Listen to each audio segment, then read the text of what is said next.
Hi, do you like reading? Me too. My name's Rachel and this is my reading room. Come on in.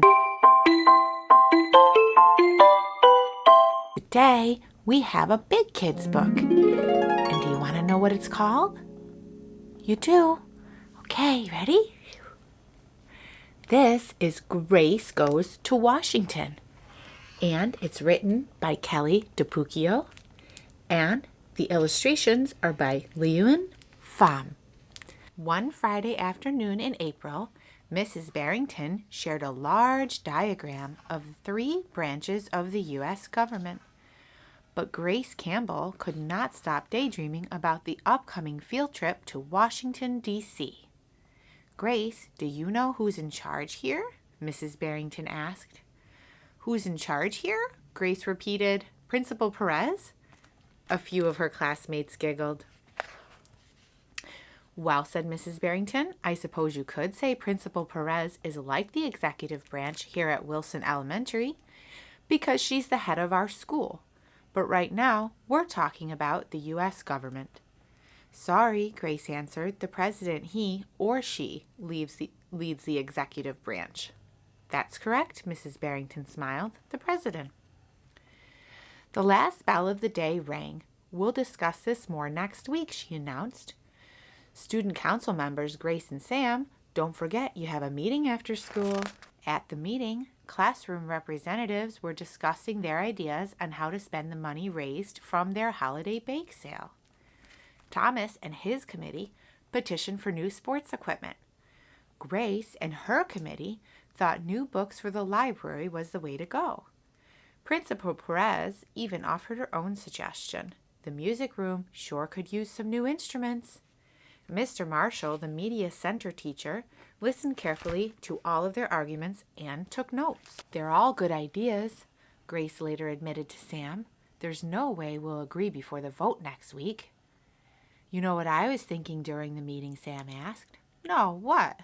If Principal Perez is like the executive branch, I think the student council is like the legislative branch because we're the elected leaders from each class and we help make decisions for the school. Grace considered Sam's comparison. Yeah, who knew so many people had a say in how to spend cookie money, she grumbled. The following day, Grace could hardly contain her excitement.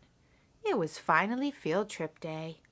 As the bus drove down Pennsylvania Avenue, cherry blossoms dotted the streets like pink pom-poms. Grace and her classmates visited the Lincoln Memorial, the U.S. Capitol, where the legislative branch meets, and the Supreme Court building.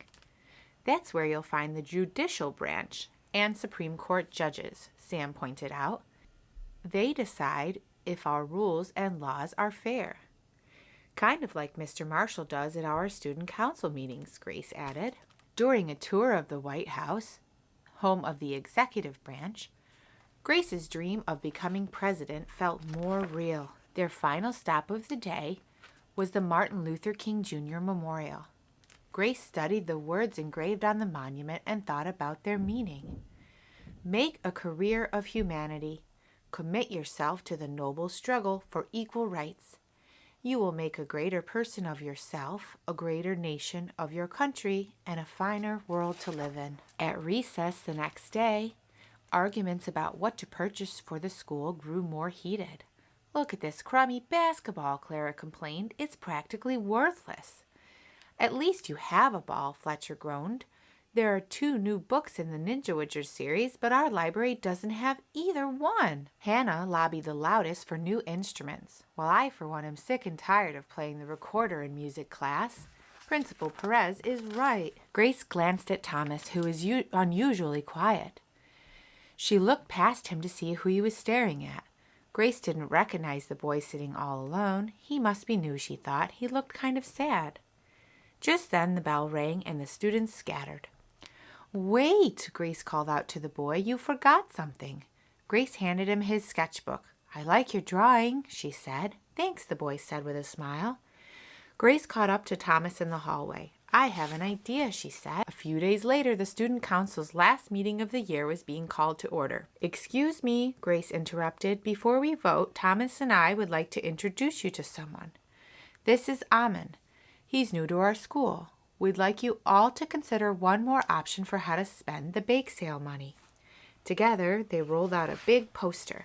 "We're calling it the Friendship Mall," Thomas said proudly. "Amin helped us design it. It's a place where you can go at recess to let other students know when you need a friend," Amin explained. Next, Thomas spoke about their field trip to Washington, D.C., and Grace read a quote from Martin Luther King Jr. "A finer, kinder world starts with us and the choices we make," she concluded. "Thank you for listening." Everyone clapped. Principal Perez wiped away a few tears. Mr. Marshall pounded his gavel. "It's time to vote."